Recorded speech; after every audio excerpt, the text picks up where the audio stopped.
Alors, bonsoir tout le monde. Bienvenue au Soul Leader Podcast. Pour l'émission d'aujourd'hui, j'ai une invitée qui est avec moi de l'autre côté de l'écran parce qu'on a enregistré cette entrevue-là le 22 août dernier. Il s'agit de Oluwafemi Kidjo, qui est avec moi et qui va venir nous parler de son parcours entrepreneurial. Elle va venir nous parler de gastronomie, afrodescendante et d'autres sujets qui la passionnent. Donc, Oluwafemi, bienvenue au Soul Leader Podcast. Merci Jean-Philippe, merci de me recevoir. Ça me fait plaisir.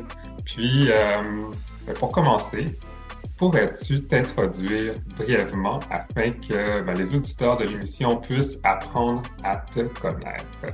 Bien sûr, alors je ne sais pas si ce sera bonjour ou bonsoir, mais donc bonjour à tous, moi c'est Oluwafemi Kidjo, je suis la fondatrice de Dokunvi. Dokunvi qui signifie en langue fon du Bénin dont je suis originaire, enfant de la richesse. Et Dokunvi est une entreprise en fait qui est dédiée à la valorisation des produits agroalimentaires africains. Aujourd'hui, on a vraiment une dynamique du From Africa to the World.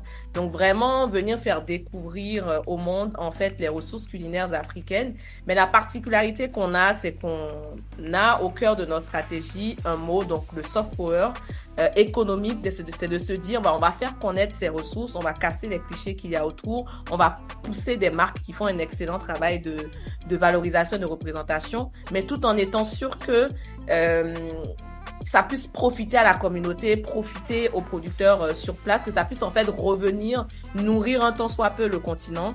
Donc depuis 4 ans aujourd'hui, on a réalisé plusieurs projets au niveau de Dokunvi et ma vision justement au niveau de Dokunvi, c'est de donner à l'afrofood, donc nous on appelle afrofood tout l'écosystème en fait de la fourche à la fourchette, rassembler différents secteurs qui vont permettre en fait justement de vulgariser ces ressources culinaires et de leur donner en fait la place qu'elles méritent. Donc de façon succincte mais vraiment ramassée, c'est ce que je suis, c'est ce que je fais. J'ai fait de ma mission en fait entre autres parce que je suis quand même multipotentiel, multi-entrepreneur, mais aujourd'hui on parle de gastronomie, mais j'ai fait ma mission en fait de rebrander, en tout cas mieux brander l'Afrique à travers en fait la food. Donc voilà un peu.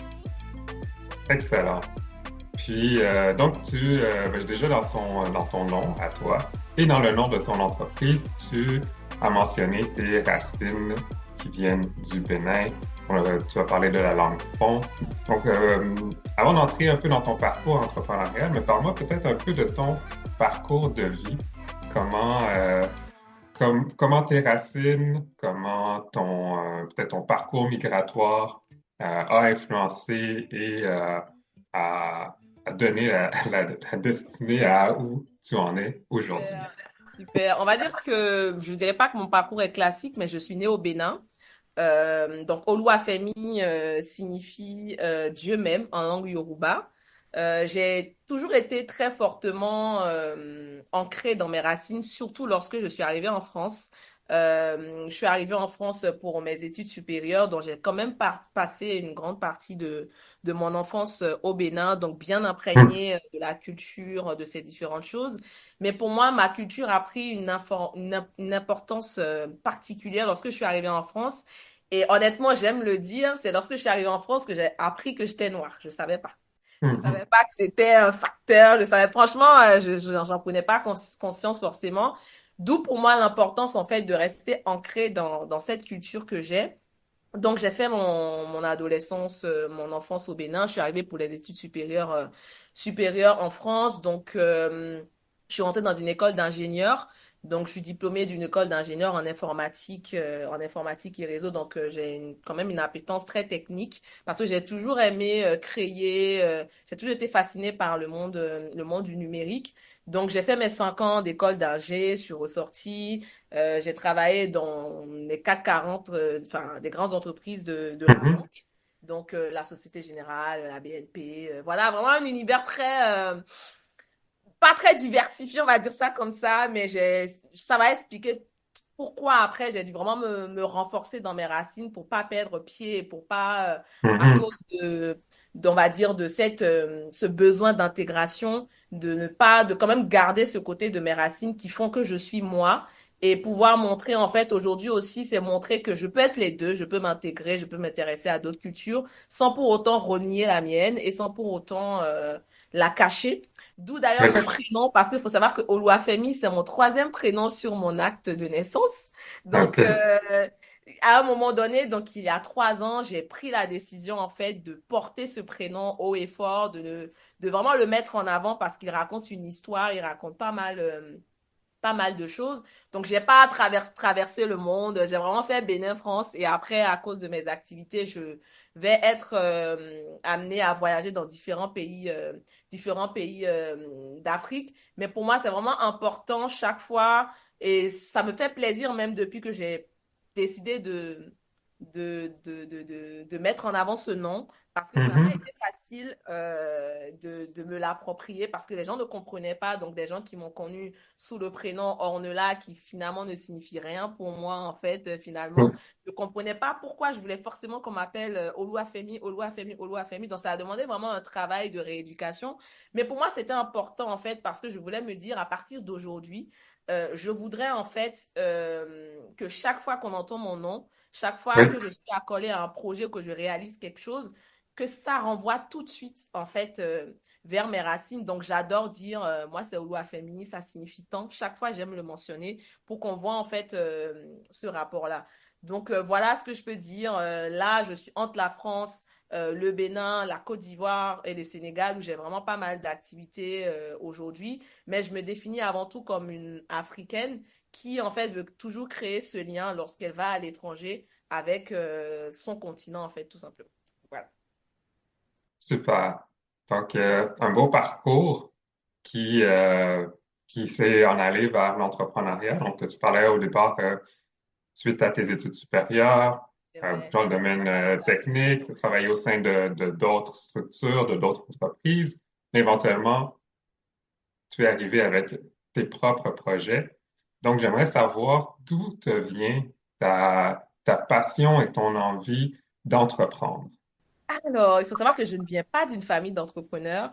J'ai été élevée pour être dans une entreprise, gravir les échelons. Dans ma famille, c'est un peu ça, les marqueurs de succès, de se dire, voilà, j'ai travaillé pour telle entreprise, j'ai évolué, etc. Il faut savoir que moi, j'ai eu un éveil. Quand je dis éveil, c'est vraiment, vous allez comprendre, assez tard. J'ai toujours été l'élève très modèle. Mes parents viennent de familles modestes, donc tout ce qui était exigé de moi, c'était de bien travailler à l'école, de me retrouver cadre, ingénieur, ce que j'ai fait en fait finalement. Donc, comme je le disais, j'ai travaillé beaucoup plus dans la banque et après je suis passée technico-commercial, etc. À un moment, en fait, je ressentais véritablement un vide, c'est-à-dire que j'avais, j'avais j'avais pas en fait j'avais plus de motivation, je ne comprenais pas exactement le sens de ce que j'étais en train de faire. D'ailleurs, dès que j'ai eu mon premier stage, honnêtement, moi, ça m'a frappé tout de suite. Je me suis dit, mais c'est pas la vie que j'ai envie de mener. Je sens que je vais pas être salarié longtemps. Je me suis dit ça dans ma tête, mais je savais que j'allais entreprendre un jour, mais comment, je savais rien, dans quoi, j'en savais rien. Mais il fallait quand même prendre mes marques, faire ce que j'avais à faire et tout. Et à un moment, je pense qu'on était en 2018, j'ai eu mon diplôme, j'avais déjà fait de l'alternance, j'ai eu mon CDI. Tout était vraiment le rêve, en fait, finalement, pour les personnes qui étaient dans mes chaussures. Donc, très bon poste dans une très bonne entreprise, très bon salaire. J'étais très jeune et déjà à des postes stratégiques. Donc, vraiment, tout ce qu'on voudrait. Mais à un moment, il y avait quelque chose qui clochait. Et j'ai toujours eu envie de retourner chez moi. Ça, c'était clair dans ma tête. J'allais pas passer toute ma vie à l'étranger, mais je ne savais pas encore comment. Donc, plusieurs éléments mis ensemble. J'aimais plus ce que je faisais. J'avais vraiment plus envie. Et à un moment, j'ai commencé, en fait, j'ai fait une rencontre et c'est cette rencontre, en fait, qui a permis d'accélérer les choses. J'ai OK. rencontré celui qui a aujourd'hui mon mari et qui, lui, est antillais, martiniquais plus précisément. Donc, je l'ai rencontré en dernière année d'université et ça a commencé par un débat ultra simple, hein, où il me disait, ben, moi, je me considère pas comme africain, franchement, je suis métisse, j'ai plein de trucs. Donc, on a commencé un débat et comme on est Mhm. de filière scientifique, moi, je comprenais pas. Je voyais le monsieur en face de moi, teint noir, cheveux crépus, tout ce qui me rappelle en fait l'Afrique, qui reniait en fait cette partie de son histoire. Et on s'est lancé un challenge, on s'est dit, OK, bah moi je vais te prouver en fait par l'histoire en fait qu'il y a des patterns ou peut-être même que finalement tu viens peut-être du même pays que moi, tu ne le sais pas. Donc, Oui. ça a commencé un challenge comme ça. Et moi, il faut savoir que au Bénin, en fait, j'étais dans une éducation française. Voilà, il faut le dire. Donc, je me disais dans ma culture, mais je ne connaissais pas grand-chose forcément. Donc, à partir de là, en fait, on a commencé à se challenger sur l'histoire, sur l'histoire de nos peuples et tout, remonter à l'Égypte antique, tout ce qu'on sait et tout, etc. Et moi, ça m'a vraiment frappé pendant quelques mois. J'ai Mhm. j'ai découvert des choses de mon histoire que je ne connaissais absolument pas. Et je vais t'épargner l'histoire de fil en aiguille. J'ai créé une page Instagram avec mon compagnon qui s'appelait, qui est toujours là d'ailleurs, qui s'appelle thepanafricanist.page, où j'ai commencé vraiment à apprendre tout ce que je savais parce que je me suis dit, mais on ne le sait pas en fait. Pourquoi on est aussi déconnecté de notre culture? Moi, on m'a toujours vendu l'histoire de l'Afrique à partir de l'esclavage. Je ne sais pas qu'on avait fait des choses, qu'on avait réalisé des choses, qu'on avait construit, créé certaines choses. Donc, ça m'a vraiment déconstruit pas mal de choses et j'ai commencé encore mieux apprécier qui j'étais, d'où d'ailleurs mon prénom que j'ai très récupéré. Donc tout ça fait partie de ça. Et à un moment, en fait, j'étais devenue un peu une activiste des réseaux, on va dire ça comme ça. Et à un moment, je me suis dit, mais je ne veux pas rester bloquée là. Je veux créer quelque chose, je veux valoriser, je veux vraiment ne pas être dans la plainte, dans la victimisation. Je veux créer du changement. Donc c'est comme ça que ma réflexion a commencé, tout en étant au boulot, hein, tout en faisant en étant dans le salariat. Et à un moment, en fait, la page a tellement pris de l'ampleur que je lisais un livre, et je vais te dire d'où ça vient. Je lisais un livre de Thomas Sankara. Je pense que ça s'appelait Thomas Sankara nous parle, ou je te regarderai, je te dirai après le titre exact. Et à un moment donné, il parlait d'agriculture. Et j'ai suivi son discours sur l'agriculture et je ne sais pas, je me suis dit bingo, en fait, c'est un secteur qui est à la croisée de différents secteurs, qui représente souvent le PIB, enfin, qui prend beaucoup de pourcentage de PIB de Oui. certains pays. Ça peut créer de la valeur. Donc, j'avais ça dans le coin de ma tête, agriculture. Pourquoi pas? On va voir ce qu'on peut faire dans l'agriculture. Deuxième chose qui m'a frappée, j'étais donc au bureau, etc. On devait faire, chacun devait mettre en avant sa culture. Et là, je suis rentrée dans le rayon et comme j'avais déjà l'agriculture en tête, il y a quelque chose qui m'a frappée. Je me suis dit, mais pourquoi pour faire mes courses, en tout cas en France, je Oui. dois me rendre dans une épicerie spécialisée, je dois me rendre dans des trucs. Pourquoi nos produits sont aussi mal représentés? Pourquoi est-ce que Mhm. le packaging est bizarre? Pourquoi est-ce qu'on ne met pas assez... Enfin, j'ai commencé à me poser plein de questions par rapport à mes amis qui avaient leur marque, leur truc assez fort, identitaire et tout. Et je me suis dit, mais il y a quelque chose à faire. En fait, j'avais beaucoup de frustration en fait à ce niveau. C'était comme si nos produits n'avaient pas, on va dire, de quoi apparaître à côté de ces grands de l'agroalimentaire ou n'avaient pas en valeur. Alors que pour moi, honnêtement, en termes de ressources alimentaires ou culinaires, waouh, enfin, que ça dans l'Afrique, les Caraïbes, on a tellement de choses à valoriser. Donc, ça a commencé comme ça.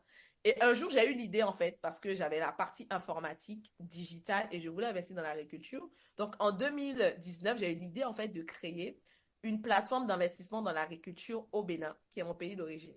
C'est comme ça Oui. que j'ai eu l'idée, et je t'épargne toute l'histoire. J'ai décidé de déposer ma démission, voilà, alors que je n'avais pas forcément de business plan, de quoi que ce soit. Je me suis dit non, je sais ce que je ne veux pas faire. J'ai déposé ma démission du jour au lendemain. Voilà. Je me suis dit, bon, ça va, j'ai le chômage, je vais voir un peu comment faire.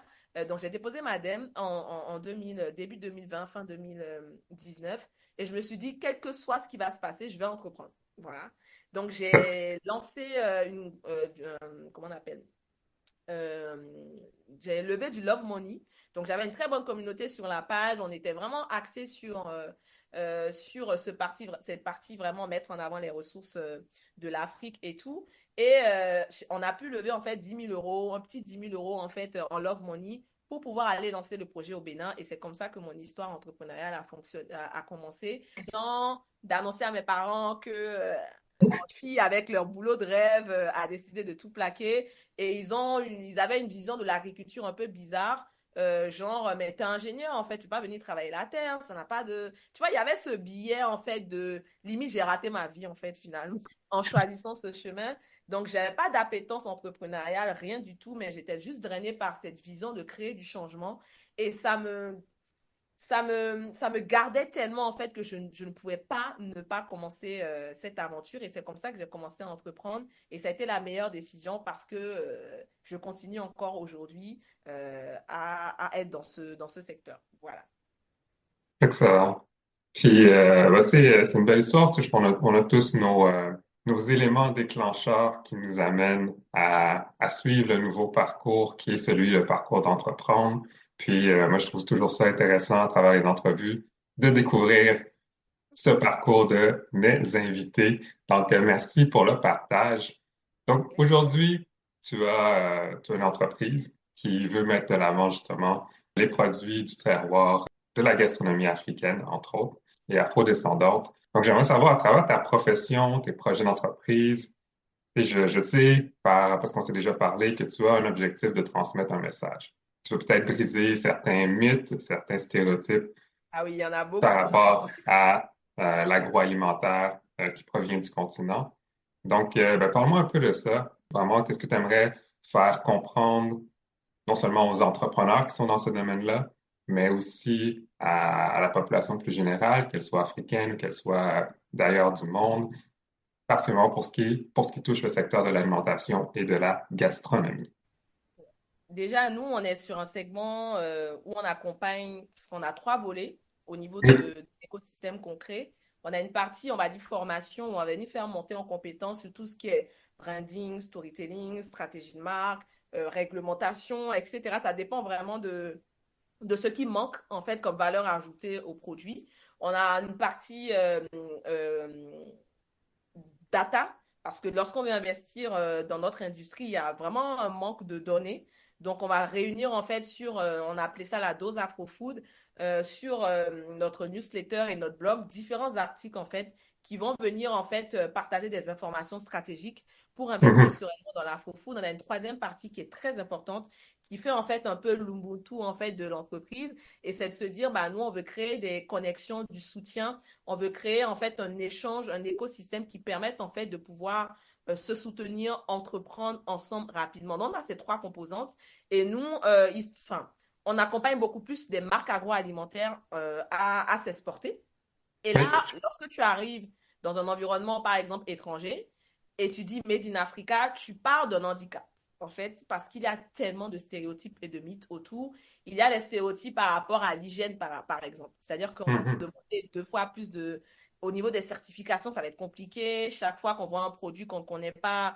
Bref, il y a vraiment un mythe, en fait, au niveau du fait que comme ça vient d'Afrique, comme ça vient d'une zone afro, c'est forcément pas professionnel, c'est pas propre, c'est pas hygiénique. Il y a vraiment un truc, en fait, un mythe autour de ça.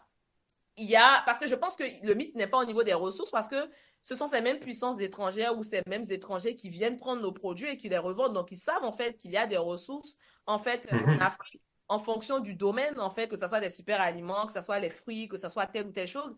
Ces personnes le savent, en fait. Donc, c'est vraiment les clichés qu'il va y avoir autour de ça. Et malheureusement, des fois, on favorise ces clichés-là. Et Oui. moi, ce que j'aime souvent dire, c'est que on mange avec les yeux, d'abord. C'est la première étape. Donc, déjà, le packaging, la façon dont le produit est présenté, la façon dont on le montre, dans les conditions dans lesquelles c'est fait, etc. Tout ça va venir renforcer un stéréotype je ne sais pas si je vais dire qualité, sérieux. Il y a tout un mythe, en fait, déjà autour du produit, avant même de rentrer dans les détails. Parce que si je fais appel à des chefs ou à des personnes qui sont beaucoup plus dans la nourriture, bah, les mythes sont autres. C'est-à-dire, oh, les nourritures afro sont trop épicées, voilà, il y a un manque d'hygiène, blablabla. Donc, il y a vraiment ces différents types de stéréotypes. Et moi, ce que j'aimerais briser, déjà, premièrement, d'un point de vue entrepreneurial, c'est lorsque vous êtes un entrepreneur qui entreprend dans l'alimentaire africain, la déconstruction commence ici d'abord. Dans nos esprits. Voilà. Si je ne comprends pas que mon produit a de la valeur, je ne saurais même pas le vendre à la juste valeur. Donc, ça commence déjà par là, en fait. Et ça part d'une déconstruction et j'irai même plus loin d'une décolonisation de l'esprit, de se dire, mon hibiscus ou mon baobab ou mon moringa qui pousse dans mon champ ici a de la valeur et peut venir concurrencer ou peut atteindre des sommets. C'est ce qui va permettre en fait de déconstruire déjà tout ce qu'on a comme biais nous-mêmes en fait comme biais et de pouvoir mieux positionner le produit et mieux éduquer autour de ce produit. Donc on est d'accord que c'est mental d'abord, c'est conscience soi-même parce qu'il y a des personnes qui viennent de nos communautés quand tu leur dis que c'est fait aux Antilles, c'est fait en Afrique, ça fait dans tel pays, le Bénin, le Togo, machin, tout de suite ils se disent que on peut pas payer plus qu'une somme donnée. C'est-à-dire qu'il y a un truc mental qui fait qu'il y a une négligence où il y a ces stéréotypes-là sur la Oui, valeur même de ces produits. Il y a des personnes qui vont te dire, ah, c'est fait au Bénin, moi je peux jamais payer plus d'une somme en fait pour ce produit-là. D'ailleurs, même un des premiers produits qu'on a créé, les gens étaient tellement choqués du packaging et de la communication qu'on a fait autour qu'ils se demandaient réellement si ça venait du Bénin, en fait. Il y a vraiment eu ce questionnement. Donc, pour te dire que c'est mental. Et une fois qu'on a déconstruit tout ça, et moi, j'aime beaucoup dire, on passe par le storytelling, en fait, pour oui, pouvoir raconter nous-mêmes maintenant notre propre histoire, de se dire, moi, je dis, il y a rien de mieux que nous-mêmes pouvoir raconter l'histoire autour de nos produits, en fait. Parce qu'aujourd'hui, on assiste à une banalisation de nos produits, en fait, qui est juste, je prends par exemple la poudre de baobab. Euh, si je connais la provenance, ça vient de chez moi, je saurais dire, bah, c'est un grand arbre, ça, c'est la culture qu'il y a autour, l'histoire qu'il y a autour, la spiritualité qu'il y a autour, les nutriments qu'il y a autour. Et je ne vais pas vendre ça comme un produit lambda, en fait, demain. Comme aujourd'hui, moi, je suis triste de voir que de plus en plus, par exemple, je prends l'exemple de l'hibiscus, par exemple, de plus en plus tomber dans la main de personnes qui ne comprennent pas, va être vendu comme un produit banal, en fait, finalement. Et donc, c'est à nous de nous réapproprier cette histoire. Et je parle de storytelling pour casser ces mythes et ces stéréotypes qu'il y a autour de nos produits. Pour revenir à la question, et là, je pense que tout le monde a compris, au niveau des stéréotypes, c'est de montrer qu'on sait faire des produits de qualité, on sait se conformer aux exigences, on sait raconter l'histoire de nos produits. Nos produits peuvent être premium parce qu'il y a des personnes beaucoup de personnes qui font pas encore ce pas de se dire, j'ai du moringa par exemple, je peux en faire un produit premium en fait. Donc montrer que le Made in Africa ou le Made in Afro peut être sain, de qualité, avoir les exigences internationaux qu'il faut. On sait raconter l'histoire de nos produits, on sait garder une qualité et une traçabilité tout au long du processus, on sait le faire. Donc, nous, vraiment, au niveau de, puisqu'on est vraiment sur From Africa to the World, c'est les types de stéréotypes qu'on essaie de casser et montrer que nos ingrédients sont des alternatives aujourd'hui. Je prends par exemple le sans gluten. L'Afrique n'a pas attendu l'Occident pour être sans gluten.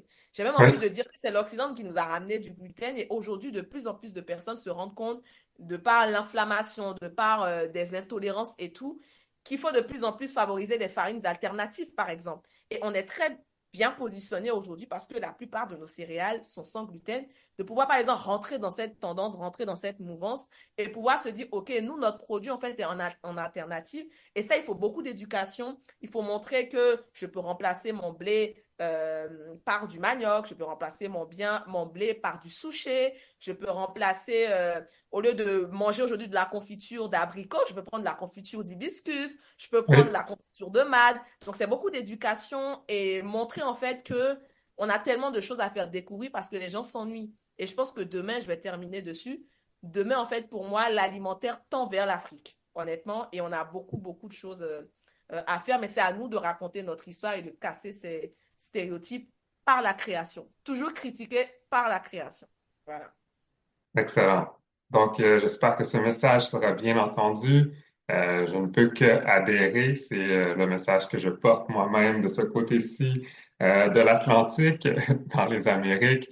Donc, en conclusion de ta dernière intervention, tu commençais à parler de dire que ça, le futur de l'alimentaire sera africain. J'aimerais savoir, selon ta perspective, comment vois-tu l'industrie justement de la gastronomie et de l'alimentation afro-antillaise évoluer au cours des 5 prochaines années? Ouais. Parce que ce que j'ai oublié de mentionner, c'est que par exemple, au niveau de notre réseau d'affaires, on a Antilles et Afrique parce qu'on a beaucoup de similitudes dans ce qu'on fait. Et nous, en fait, au lieu de créer un lien, chercher forcément à créer un lien Afrique, Europe ou Afrique étranger, on essaie vraiment de voir comment on peut partager déjà au niveau des Caraïbes et des Antilles tout ce qu'on a. Pour moi, en fait, ce qui est intéressant dans l'alimentaire, c'est qu'il y a trop de domaines. Ça dépend d'où on se positionne. Si je veux me positionner sur de la transformation agroalimentaire, par exemple, bah, j'ai plein de... En fait, le problème, c'est même pas un problème. L'avantage, c'est qu'il y a beaucoup de choses encore à faire. C'est-à-dire que, mais si tu me demandes de citer, en fait, les prévisions et tout ce que je vois, la liste est ultra longue. Mais je me concentre sur les gros pôles que je vois. Donc, Mhm. forcément, tout ce qui est agriculture. Donc, dans l'agriculture, donc, à part les cultures, il y a tout ce qui va être durable, il y a l'aquaponie, il y a plein de choses, en fait, pour dire, OK, on va pas reproduire les mêmes erreurs que l'Occident. On va quand même mettre en place des pratiques durables, équitables, etc. Et juste là, il y a plein de choses à faire, il y a plein de niches, que ce soit avec tout ce qui est IoT, tout ce qui est nouvelles technologies, etc. Donc, si nous, c'est vraiment se concentrer sur la production, voilà, la production, il y a pas mal de choses, pas mal de tendances parce qu'on tend vers des consommateurs de plus en plus conscients, de plus en plus aguerris, etc. Et on veut protéger, en fait, notre terre. Donc, je dirais au niveau de la production, il y a tout ce qui va être vraiment au niveau de ces nouvelles technologies pour améliorer les rendements, pour une agriculture beaucoup plus durable, etc. Il y a plein de choses à faire de ce côté, si c'est vraiment le côté production qui nous intéresse. Si je prends le côté transformation, bah là, les champs sont infinis parce que Mhm. j'ai les céréales. Donc, pour moi, dans les céréales, c'est vraiment rester sur le sans gluten et sortir des produits. Donc, on peut faire beaucoup de produits à partir de céréales. Mais ce que moi, j'aimerais mentionner, c'est d'aller dans les niches dans lesquelles on ne nous voit pas souvent. Je pense, la dernière fois, par exemple, je parlais avec une cliente où elle se lançait dans le domaine du sport, en fait. Mhm. C'est-à-dire qu'elle, elle va créer, en fait, des barres de céréales à base de super aliments africains pour en fait s'insérer sur le marché. Et du coup, on ne se permet pas des fois d'aller sur des niches, ces petites niches-là. Donc, je dirais qu'au niveau de la transformation agroalimentaire, à part les céréales, il y a les fruits locaux qui peuvent être transformés, mis en avant, parce que on voit ces fruits pourrir en fait. On voit on voit pourrir les récoltes partir, les agriculteurs vraiment dans le besoin. Donc, il y a tout cet apport de transformation, mais encore une fois, transformation pour valoriser en fait l'existant et de montrer que on travaille au niveau de la chaîne de valeur, en fait, mais on commence d'en bas. On commence par le producteur, en fait, pour créer de la valeur beaucoup plus loin dans la chaîne. Sinon, l'impact se concentre vraiment beaucoup plus vers les revendeurs, les créateurs de marques et le client final. On a tout ce qui est digitalisation. Je le dis parce que on a besoin de plus en plus de tech, en fait, au niveau de l'agriculture, soit pour créer des liens, soit pour créer des ponts, soit pour servir de référencement. Il y a plein de choses au niveau de la tech. Et pour moi, demain, l'agritech, en fait, il y a vraiment encore beaucoup de choses à entreprendre pour créer le lien entre nos différents États, Tout différents à fait. marchés. Il y a la prestation de service, bien évidemment, parce que les marques ont besoin d'être éduquées. Comment est-ce que je vends mon produit? Comment est-ce que je le mets en avant? Comment est-ce que je raconte l'histoire? Comment est-ce que je trouve mon marché? Comment est-ce que je le positionne? Il y a le packaging. En fait, je te promets, je ne risque pas de m'arrêter. Où on n'a pas, aujourd'hui, un entrepreneur, il va aller en Chine, aller chercher son packaging. Il n'y a pas, j'ai discuté avec aussi bien aux Antilles, il y a aussi un besoin où on doit faire des kilomètres pour envoyer son packaging de bonne qualité. Même en descendant au niveau du packaging, on a le conditionnement. Il y a plein de trucs en fait au niveau du packaging qu'il y a à faire et qu'on n'a pas, qui peuvent créer de la valeur. Il y a ce qu'on va appeler les ambassadeurs aussi, c'est-à-dire que moi, ce que je trouve qu'il manque, c'est que quand tu prends les grandes marques, ils ont souvent des noms autour des ambassadeurs, autour de leurs Mhm. produits.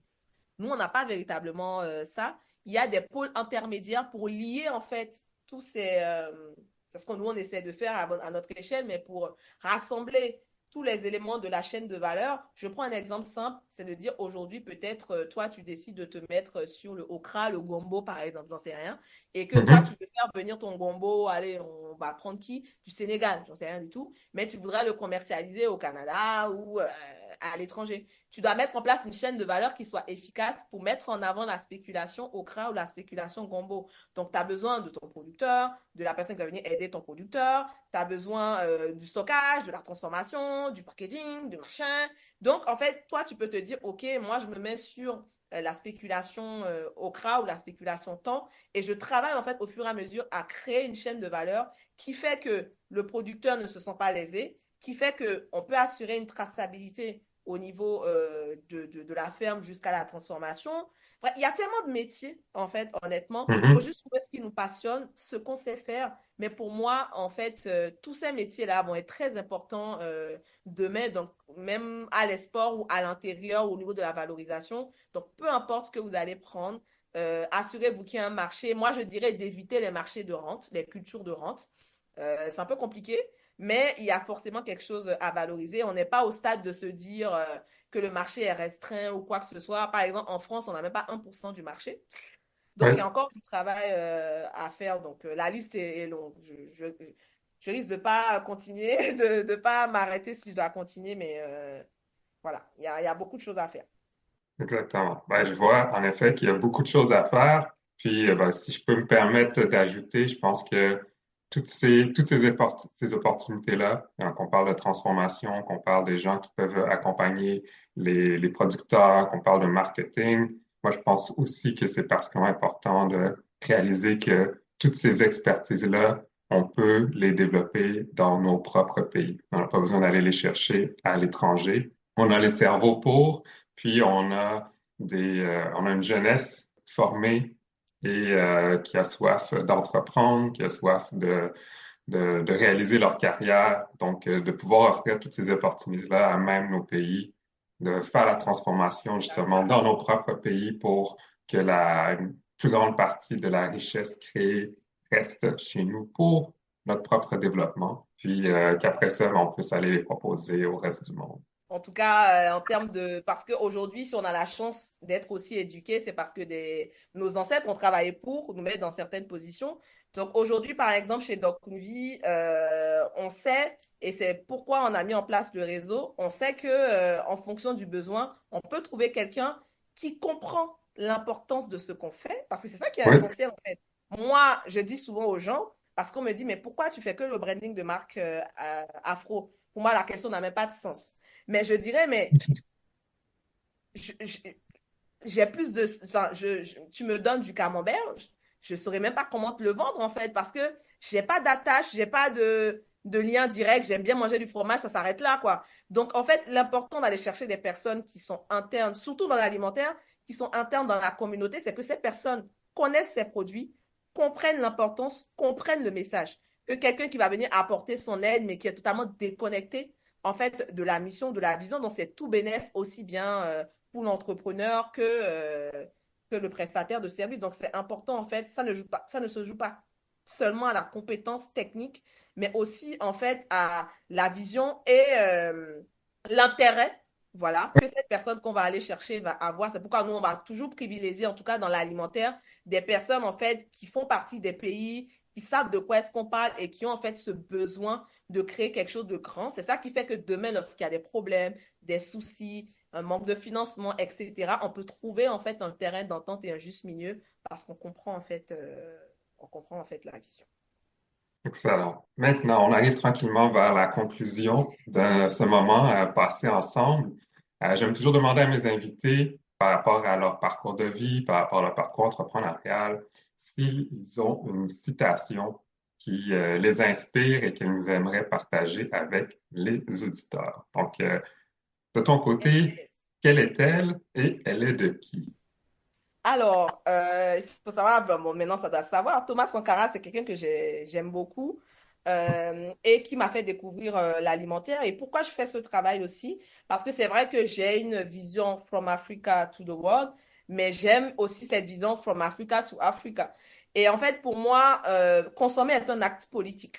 Voilà, les gens vont dire que c'est laser, mais consommer est un acte politique.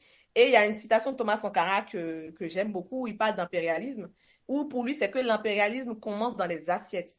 Donc, il disait, l'impérialisme, regardez dans vos assiettes, quand vous mangez, les grains de riz, le maïs, le mil importé, c'est ça l'impérialisme. Et c'est vrai, en fait. Aujourd'hui, on se retrouve dans nos pays à être déconnectés et à tout faire venir de l'extérieur au lieu que, en fait, on a sur place tout ce qu'il faut pour nous nourrir, en fait, finalement.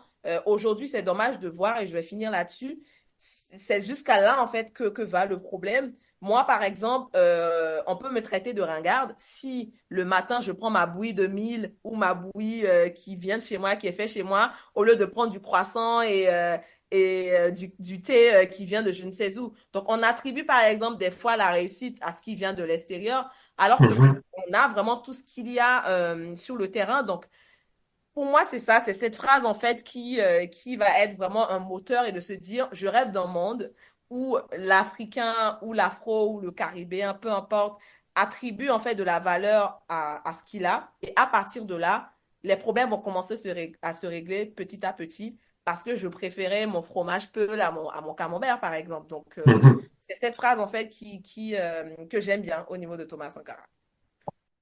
Super. Donc, je l'aime bien aussi. Puis, j'espère qu'elle va permettre aux gens de poursuivre leur réflexion parce que je suis bien d'accord. Le changement durable, ça, c'est un peu ma propre citation. Le changement durable commence dans nos esprits et dans nos assiettes. Donc, Pour savoir si on très, construit, il faut regarder ce qu'on ouais, fait. C'est important. exactement.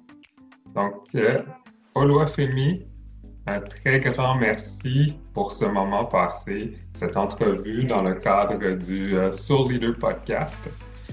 Et j'espère qu'on aura l'occasion de poursuivre les discussions parce que je pense qu'on a bien des choses à explorer et à partager. C'est clair. Donc, merci de m'avoir reçu. N'hésitez pas, pour ceux qui écoutent, à regarder ce qu'on fait sur Doc Une Vie. Et si vous avez des projets, si vous avez envie de faire partie du dynamique autour des ressources afro, bah, n'hésitez pas à nous rejoindre. Voilà. Donc, ben, justement, pour les gens qui aimeraient en apprendre davantage, comment peuvent-ils te trouver, te suivre, que ce soit tes articles, tes interventions, tes prises de position très intéressantes? Moi, particulièrement, ben, je les suis sur LinkedIn, mais si tu veux partager aux gens comment ils peuvent te trouver, sur quelle plateforme tu es active, OK. voilà. Donc, pour mes rubriques épicées, Oui. il suffit de taper mon nom directement, donc Oluwafemi Kidjo sur LinkedIn. Et pour suivre Dokunvi, bah, c'est ça, Dokunvi, donc sur le site internet. En s'abonnant à la dose Afro Food, ils recevront chaque fois tous les nouveaux articles, toutes les informations, tous les dîners d'affaires qu'on organise, toutes les initiatives qu'on a. Donc, c'est le meilleur moyen de se tenir informé, en fait, au niveau de Dokunvi. Et moi, on peut me retrouver directement sur LinkedIn. Mais attention, si vous n'aimez pas la vérité, il ne faut pas venir sur ma plateforme. En fait, il faut, parce qu'on a bien besoin de vérité. Et, En ben, vérité, mes oui. propos n'engagent que moi, mais c'est vrai que je suis très... ma plume est très... voilà, j'aime dire les choses telles qu'elles sont, sans fioriture, de façon très directe. Et ça me permet en fait de trier aussi. Soit on aime, soit on n'aime pas. Au moins, je sais que les personnes qui sont là sont calquées sur la vision. Et puis, pour moi, c'est le plus important. Oui, s'assumer avec authenticité. Tout à fait. Donc, de toute façon, pour les auditeurs, si vous voulez avoir les informations, ils vont être partagées sur la plateforme Echo Mastermind. Vous allez avoir les références pour l'entrevue, pour les morceaux qu'on va avoir écoutés au cours de l'émission et pour les façons de trouver Oluwafemi sur ces plateformes. Donc, on arrive à la fin. Bonne fin de soirée à tous et toutes. Santé, bonheur et succès à tous mes afro-entrepreneurs et leaders. Encore une fois, un très grand merci pour ce moment et ce partage. Oluwafemi Kidjo.